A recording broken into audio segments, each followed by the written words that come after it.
Hey guys, Ramsey here. Welcome to another video. Tonight we have a late night insight video on a house I have not spoken about on the channel. At least I don't think I've done any videos on this house yet. Although this really makes me want to dive deeper into this house. This is kind of a little bit of a, I don't know, indie niche house, I would call it. I think it's like a one-lady operation.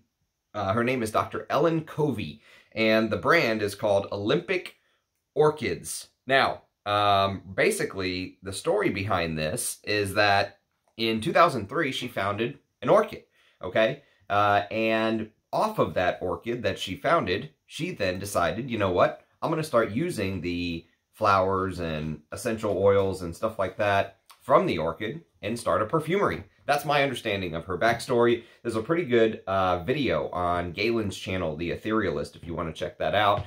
On where she talks a little bit about who she is and what she stands for. And she is, I think, a PhD. You'll see her referred to as Dr. Ellen Covey. She almost laments the fact that she's, you know, remembered more for her perfumery than her scientific work.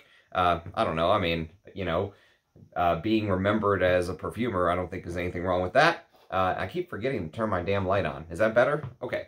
So, there was a quote in there on that little video that Galen did that says, I never wanted to be a perfumer. You know, I never wanted to own an orchid or anything like that. But I would say this is pretty good. I also have to say thank you to my good friend Nissan, who sent me a whole bunch of these particular samples way back when. And this probably came to me over a year ago is my guess. And I've been sitting on it, and you can see it was full when I got it. And look, there's only a couple sprays left, I would say. So sometimes I wear these as my scent of the day because he gave me a lot of juice. This is like 3 or 4 mils in here, maybe even more, maybe 5. And so I'll wear this as my scent of the day on these larger, you know, samples that people send me. But for whatever reason, this is one of those ones I just kept spraying on before bed a couple times, and I pretty much used the whole thing up except for a couple sprays. So I know this scent pretty well, I feel like. Also, I should mention that this fragrance won an Art and Olfaction award for her in 2015. And so I'll read the blurb for the fragrance later on, but this is kind of a new brand to the channel, like I said. And all I know about the house outside of this particular scent, I don't think I've smelled any of the other ones, except for the fact that I know the house currently, she was the perfumer of the original bat for Zoologist, okay? And so what ended up happening is Victor Wong and Zoologist decided to reformulate bat into something that was less out there, okay, a little less less challenging, let's say. And he used Prin Lomros to do that, which just goes to show how challenging the original bat was. Speaking of Prin Lomros, I've got a fragrance I've been testing the last couple nights called Varrook that I'll be reviewing on the channel very soon. Varrook basically means the wolf or wolf. And I really like that. You know, I give Prin Lomros a hard time because his fragrances are really hit or miss, but that is a big hit for me. And it's an animalic fragrance, which usually I don't like the way he does animalics, but I really like Varrook. It's just crazy how his fragrances are so kind of all over the place. But what's interesting is Dr. Ellen Covey studied bats for a long time, and that's why she wanted to create bat, is what ended up happening. And so you can still buy the original bat under the Olympic Orchids brand called Night Flyer, but the new bat that came out in 2020 by Prin Lomros is a little bit of a different fragrance, if you will. I think it's removed that banana note and a couple other things and replaced it with passion fruit and pink guava and stuff like that. Anyways, I digress. The other thing I should mention about this house, Olympic Orchids, is even though it's technically a niche house, a indie niche house, whatever you want to call it, the prices are not outrageous. She's not trying to be Roja Dove. In fact, you can get 30 mils, and I think these come in extrays. I'm not 100% sure if all of them are extrait de parfums or just Woodcut, but Woodcut is definitely an extrait. And it's 30 mils for $65. That's very, very reasonable, especially when you have a big collection. That's easy to add to the collection. And I think 100 mils is only 120 bucks. So crazy. I think that's very affordable pricing for this type of perfumery. So let's talk a little bit about the scent. And you know, in these late night insight videos, it's not like I own a bottle. I can't go into ultra detail, but I can give you enough detail to kind of understand the scent and you know, what is interesting about this is the creation that she won the Art and Olfactive Award on is maybe one of the more basic creations for her. Looking over some of the other fragrances from the house, it seems like some of them are even more out there and more challenging. This one seems to be a little bit more basic. It's basically woods and spices and incense, or smoke, if you will. And as soon as you spray, like as soon as this hits your skin, you're going to be hit with basically this fresh cut wood. It literally does what the name says, wood cut. I mean, it literally feels like somebody sawed into a piece of wood and you're just smelling it fresh. Like it was whole, now it's sawed.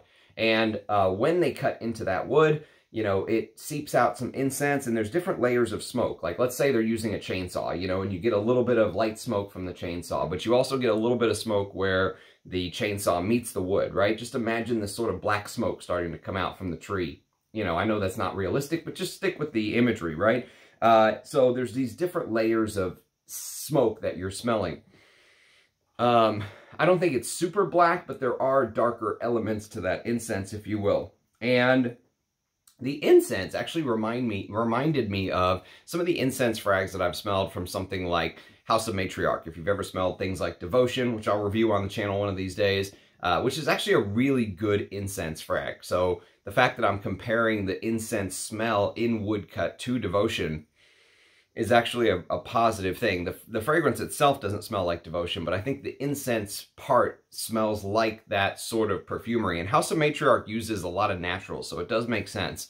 One of the things that Ellen mentioned in her video that she did with Galen on the Etherealist channel is that they're almost like a vertically integrated company. So outside of just the bottles that they go in and the boxes that it gets put in, they do everything in-house. So she grows the plants for the oil that she uses. You know, she formulates the perfumery in-house right there. So everything is kind of kept in-house. She doesn't outsource any of it. She doesn't get anything, you know, sent to her. She's not getting ingredients sent to her. Everything is literally from her orchids that is in here, apparently. That's the story anyways.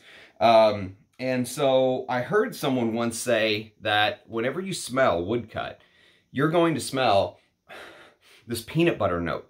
Okay, and it's crazy because, and hilarious, because that peanut butter smell, I don't think I ever would have gotten it if I didn't hear somebody say that. And now that that is in my head, I can't unsmell it. Have you ever had that in a fragrance where someone tells you something and you smell it because they've said it, and then you can't unsmell it? You know, it's like you're, of course, smelling with your brain, which you definitely are. But if they didn't tell you that, would you have smelled that, is the thing. And so now that peanut butter accord, I can't unsmell it. It's just there in the beginning. It's like a virus that's infected my mind. And I think actually it's supposed to be caramel, not peanut butter, from my understanding, from the note listing. I think it's supposed to be caramel, and that caramel note is supposed to represent the blood of trees when they get cut down. No shit. That is the blurb. Here, I'll read you the whole blurb. So it says, strong lines and delicate tracery combine to tell an archetypal tale of man's rape of the earth. Woodcut conjures up dark images of ancient trees inhabited by spirits from a time when the earth was new, the flowing sap of felled trees and the burnt sugar of the tree's blood, when it is heated by the saws of lumbermen and builders. You know, I understand this whole capitalism bad thing, but you know, these, like, let's say you look at a company like Charmin and they make toilet paper or something. They're not just cutting down trees for toilet paper and not replacing them. Otherwise, they wouldn't have a business for very long. They're also planting trees. That's why some of these people who are like, stop cutting down trees, it's like, well, they are replacing them as well. They're not just deforesting the whole earth. So some of that's a little silly to me, but I get it. The whole rape of the earth thing, you know, it goes a little bit far, but that's the inspiration for this. The inspiration for the fragrance came from passing by a building site where old trees had been newly cut for a development and lumber was being sawed for a fence. The horror. The scent of cut wood was intoxicatingly beautiful and primitive, like a fleeting glimpse of the invisible essence of life spilled carelessly on the ground and burnt as an offering to human greed. My God. That is, wow. I don't know what to even say about that. But that is the blurb, apparently. And So the caramel smell, apparently, or that peanut butter smell, is supposed to be like a symbol of the tree's blood. So apparently trees have very sweet tasting blood. No wonder they get cut down all the time. And, you know, it appears to smell... Okay, here's an imagery. Think of a Twinkie, right? You know when you smush a Twinkie, that white inside comes like spurting out? Think of a tree. And when the wood is freshly cut, right? All of the incense and spices and caramel or peanut butter or tree blood, if you will, spills out from the inside of the tree. And or the inside of that Twinkie filling, right? It really feels like that tree is like filled with all of these amazing smells. And it is a very beautiful fragrance. It lasts a long time. I like the woody masculine aspect of it.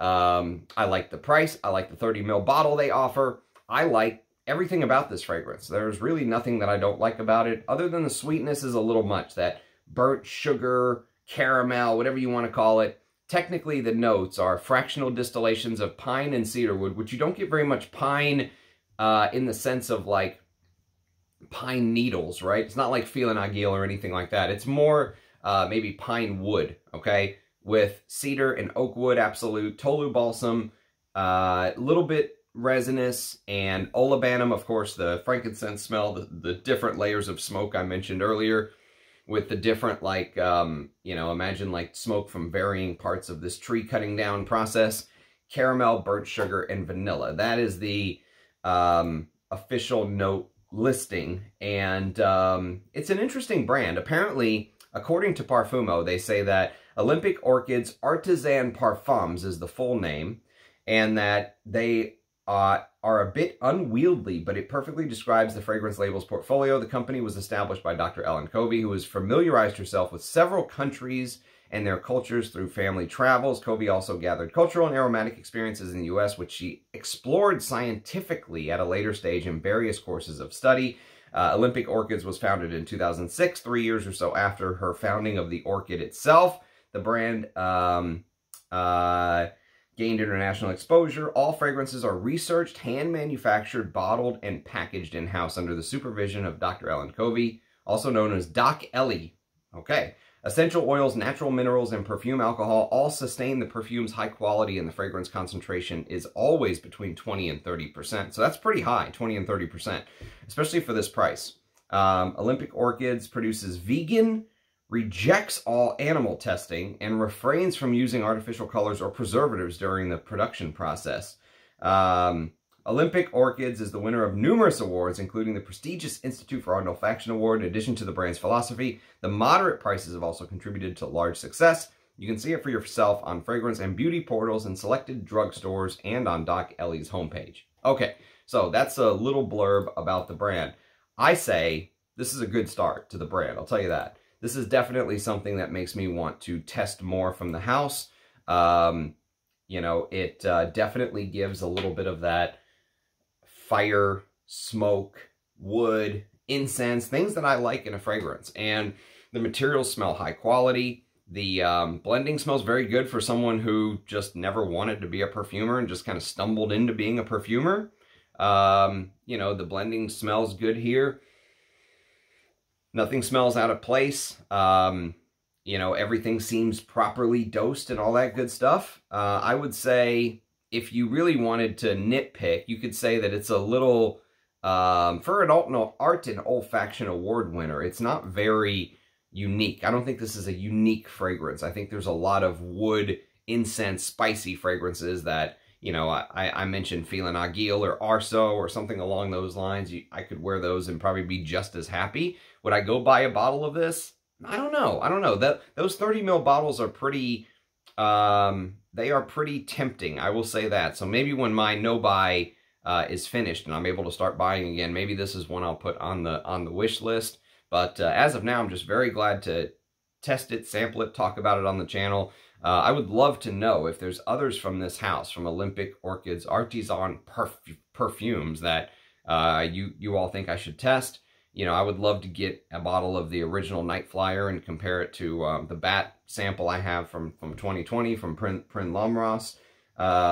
So yes, this is, I would say this is a winner. You know, if you're into resinous, woody, spicy, smoky fragrances, this is good. The little bit of caramel or burnt sugar or whatever you want to call it, it doesn't put me off. It really doesn't. You know, it almost acts like a little bit of vanilla. It sweetens it up just a little bit. Just get that image of tree blood out of your head, and I think you'll be okay. And raping the earth. Just push that aside, and you'll be okay wearing this and enjoying it. But yes, Woodcut. Very interesting fragrance. I really like it. I think it's a full bottle worthy fragrance in my opinion. So, and I think it's a brand that you'll be hearing more about on the channel at some point. So, thanks for watching, everyone. Cheers. Let me know what you think of Woodcut and the brand. Leave it in the comments if you have experience. Cheers, guys, and I'll catch you next time. Bye-bye.